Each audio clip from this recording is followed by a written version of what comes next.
9장. 다음날 아침 베넷 부인과 캐더린 리디아가 제인을 보러 왔다. 베넷 부인은 제인의 몸 상태가 좋지 않아 당장 집에 돌아가기는 어렵다는 결정을 내렸다. 엘리자베스는 제인의 미모에 대해 자랑을 늘어놓는가 하면 다하시 씨에게는 무례하고 막대기 구는 엄마 때문에 부끄러웠다.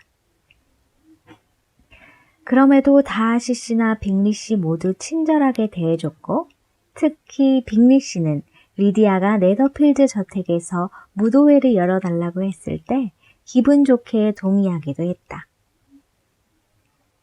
베넷 부인은 넷째와 다섯째 두 딸을 데리고 기분이 좋아서 돌아갔다. 엘리자베스는 곧바로 다시 제인의 방으로 갔다. 저녁 무렵 제인은 몇 시간 동안 방 밖을 나설 수 있을 만큼 기력을 회복했다. 빅리는 그녀가 나아진 것을 보자 몹시 기뻤다. 엘리자베스는 빅리가 제인 옆에 붙어 앉아 다른 사람들에게는 거의 관심도 두지 않는 것을 보고 기분이 좋았다. 차를 들고 나서 저녁 시간에도 빅리와 제인은 계속 이야기를 나눴다. 허스트 씨는 소파에 앉더니 잠이 들었다. 다하시 씨는 책을 읽고 엘리자베스는 술을 놓고 있었다. 빅리 양은 다하시 씨 옆에서 책을 읽는 척하고 있었고 허스트 부인은 팔찌와 반지를 만지작거리고 있었다. 빅리 양은 다하시 씨가 읽는 책에 더 관심을 보이며 들여다보기도 하고 이것저것 물어보기도 했다. 그러나 다하시 씨가 건성으로 대답하며 계속 책을 읽는 바람에 다시 자신의 책이나 봐야 했다. 그러더니 잠시 후 하품을 요란스럽게 하고 나서 저녁 나절을 이렇게 조용히 책이나 읽으며 보내니 얼마나 좋아 라고 내뱉었다. 아무도 댓글을 하지 않자 빅리 양은 책을 탁 내려놓고 나서 방 안을 왔다 갔다 했다. 아름다운 몸매로 우아하게 걸어 다녔지만 다하시 씨는 책에서 눈도 떼지 않았다. 그러자 그녀는 난데없이 엘리자베스에게 베넷 양, 일어나서 같이 걸어요. 오랫동안 앉아있다 보니 방 안이라도 좀 걸어야 되겠어요. 라고 말했다. 엘리자베스는 좀 멈칫하긴 했어도 곧바로 이에 따라줬다. 그러자 다하시 씨가 보던 책을 덮었다. 빅리 양이 함께 걷자고 했지만 그는 거절하면서 그렇게 못하는 데는 두 가지 이유가 있다고 했다. 빅리 양은 몹시 궁금해하면서 엘리자베스에게 그 두 가지 이유가 뭔지 알겠냐고 물었다. 아니요, 아무래도 저희를 나무라는 것 같은데요. 이유를 물어보지 않는 것이 길을 꺾어주는 방법일 것 같아요. 빅리 양은 절대로 다하시 씨를 실망시키고 싶은 사람이 아니었기에 그 이유를 물어봤다. 두 숙녀분이 같이 방 안을 걸으시겠다는 데는 두 분 간에 나눌 비밀이 많기 때문이거나 아니면 그 좋은 맵시를 뽐내시려는 것이겠지요. 그러니 저야 함께 걷게 되면 두 분 대화를 방해하게 될 거고 여기 이렇게 불 옆에 앉아 두 분의 맵시나 구경하는 것이 상책이지 않겠습니까? 빅리 양이 소리 질렀다. 어머나! 아이, 우리도 다하시 씨를 골탕 먹여요. 어렵지 않을 거예요. 엘리자베스가 말했다. 빅리 양이 다하시 씨하고 친하시니 어떻게 골려야 할지 잘 아실 거 아니에요? 모르겠어요. 항상 침착하고 아는 게 많으니 놀릴 수가 있나요? 다하시 씨는 놀림의 대상이 될 수 없다? 단점이라고는 없는 분이시다? 엘리자베스가 말했다. 다른 사람들에게는 불가능한 일일지 몰라도 저는 평생 남의 웃음거리가 될 만한 단점을 가지지 않으려고 노력하죠. 다하시 씨가 말을 받았다. 허영이나 오만 같은 단점 말씀이시죠? 엘리자베스가 말했다. 그렇습니다. 허용은 분명 단점입니다. 그렇지만 상류사의 사람은 약간의 자부심을 가질 필요가 있지요. 엘리자베스는 웃음을 참았다. 그럼 그 말이 맞네요. 다하시 씨는 단점이라고는 없어요. 본인이 직접 그러시네요. 아니요, 그렇게 말하지 않았소. 나도 단점은 있어. 단지 내가 좀 진지한 구석이 있어서 사람들의 과오나 나쁜 행동을 잘 용납하지 못하는 편이죠. 저한테 한번 잘못 보이면 그것으로 끝장이니까요. 그거야말로 큰 단점이네요. 엘리자베스가 말했다. 불행히도 유쾌한 단점도 아니고요. 정말 놀리기도 어려운 면이네요. 누구나 고쳐지지 않는 단점을 하나씩은 가지고 있다고 생각합니다. 아무리 훌륭한 교육을 받은 사람이라도 그건 어쩔 수 없는 거지요. 당신의 단점은요, 다하시 씨, 사람들을 미워하는 거예요. 그리고 당신의 단점은 다하시가 웃으며 말을 이었다. 사람들을 오해하는 거요. 우리 음악이나 듣죠. 이들의 대화에 질투가 난 빅리 양이 소리를 질렀다. 아, 그리고 형부도 일어나세요. 피아노 연주가 시작되자 다하시 씨는 차라리 다행이라는 생각이 들었다. 자신이 엘리자베스에게 가지게 된 관심 때문에 그녀와 이야기를 나눌 때 너무 유난스러워 보이지 않을까 걱정되었다. 그는 여자에게 이렇게 관심을 가진 적이 없었다. 만약 그녀가 상류층 출신이었다면 정말로 그녀를 사랑하게 됐을 거라고 생각했다. 이튿날 제인의 건강이 좋아져서 그녀와 엘리자베스는 감사 인사를 건네고 작별을 고했다. 빅리 씨만이 두 자매가 가는 것을 아쉬워했다. 빅리 양은 엘리자베스에게 질투가 났고 다하시 씨는 그녀가 너무 좋아질까봐 걱정이었다.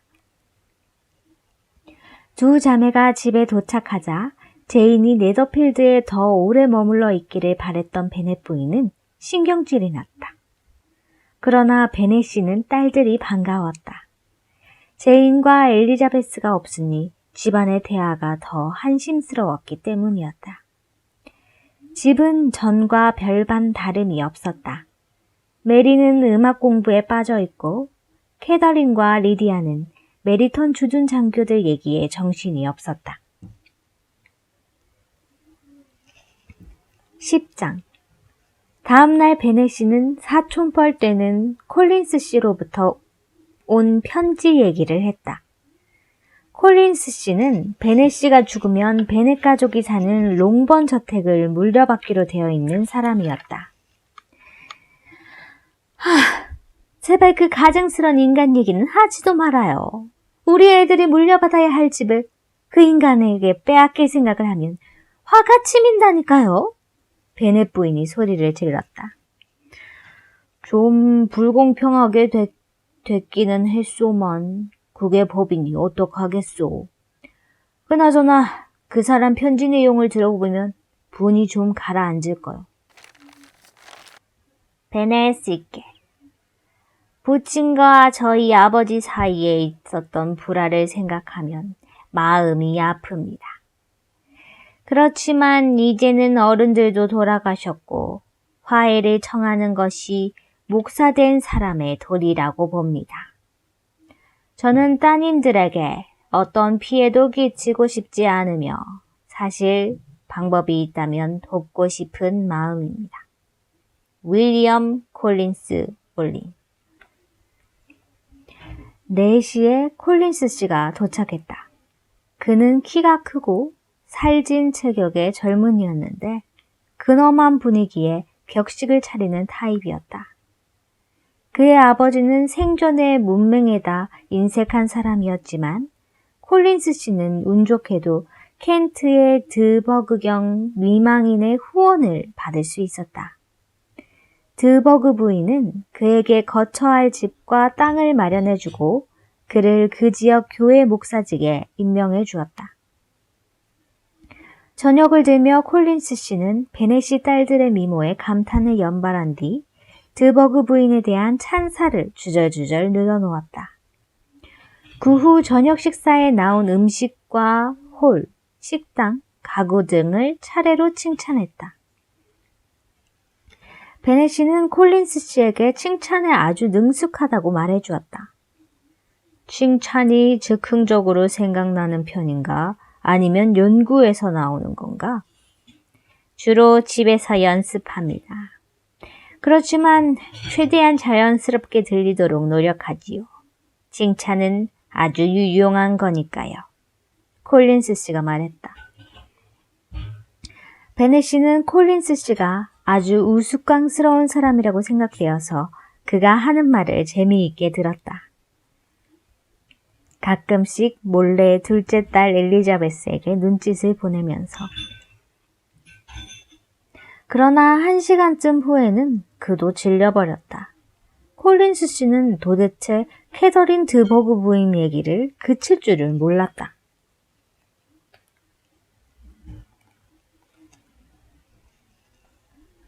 (11장) 다음 날 아침, 베넷 부인은 콜린스 씨가 자신의 딸 중 한 명과 결혼해서 집안 간의 화해를 이루려 한다는 것을 알게 됐다.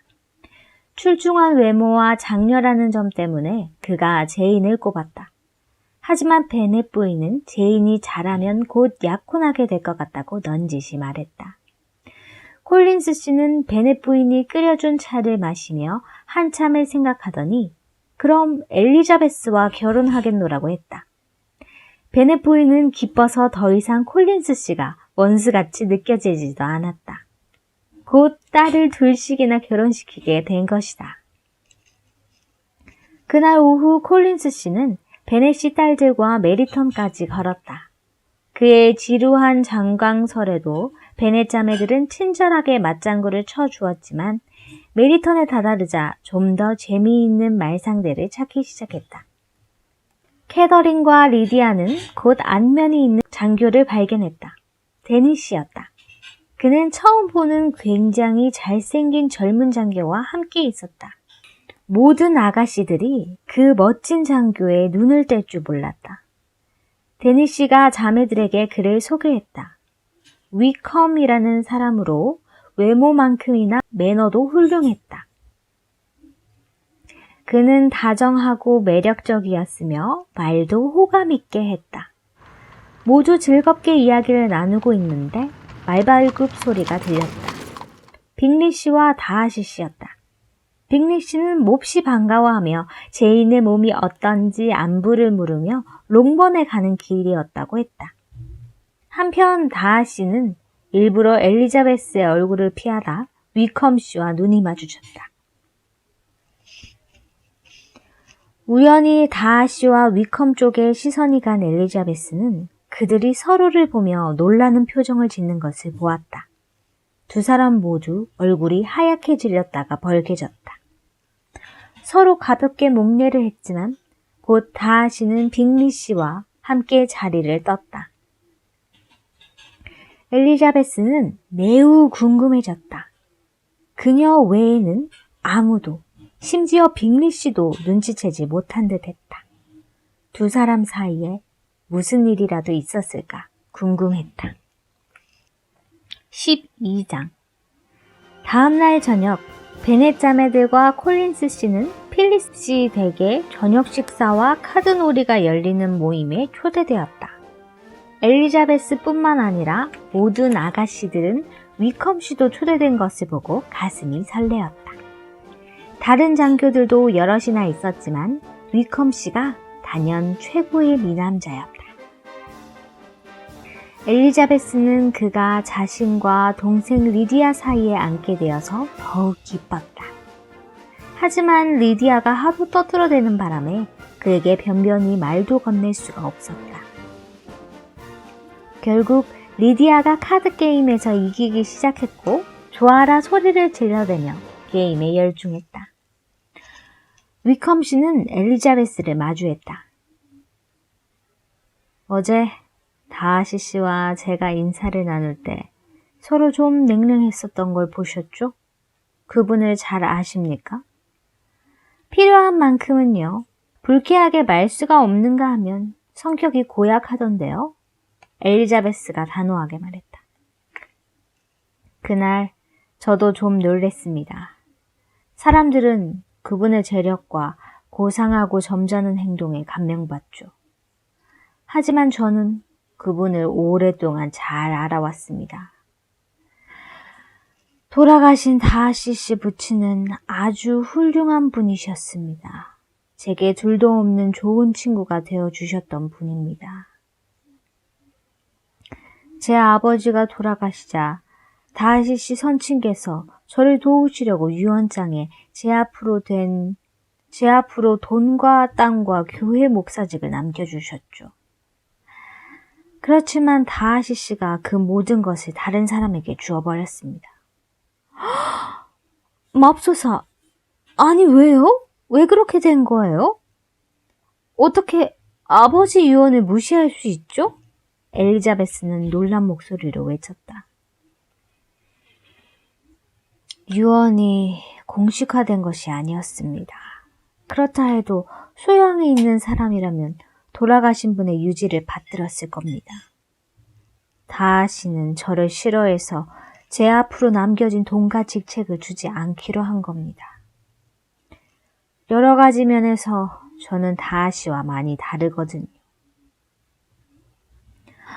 정말 놀랍네요. 그 사람이 한 일은 남들에게도 알려져서 사람들에게 창피를 당해야 돼요. 엘리자베스가 말했다. 위컴은 얼굴을 찌푸렸다. 언젠가 그렇게 되겠죠. 그렇지만 제가 하지는 않을 겁니다. 그 선친에 대한 기억 때문에라도 그렇게 할 수는 없죠. 그 사람은 너무나 오만해요. 어떻게 그럴 수가 있을까요? 엘리자베스가 한탄했다. 네, 그 사람이 하는 행동 모두가 그 오만과 관계 있습니다.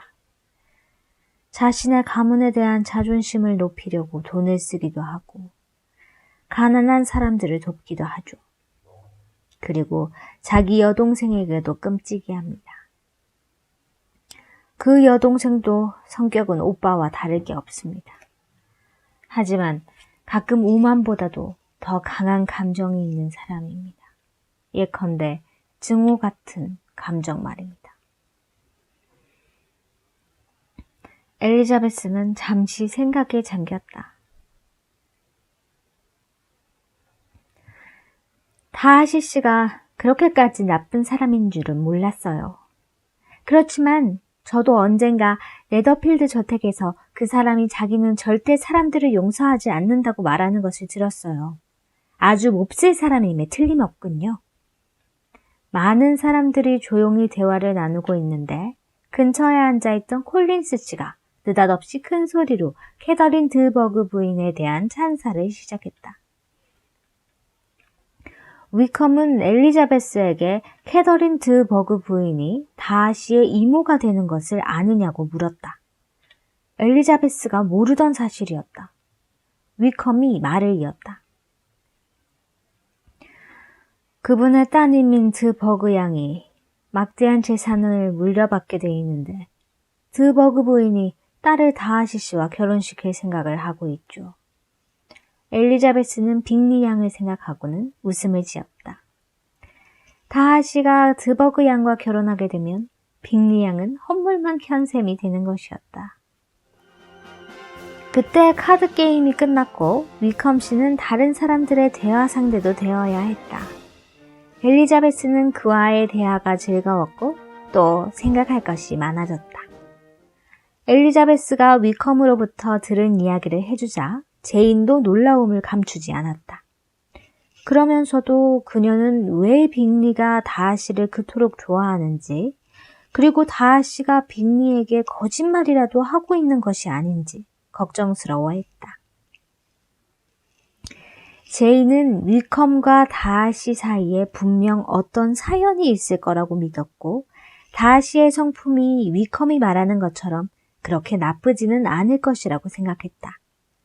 그러나 엘리자베스의 생각은 달랐다. 그녀는 제인이 너무 좋게만 본다고 생각되었고 위컴이야말로 다시의 성격을 정확히 알고 있는 사람이라고 여겼다.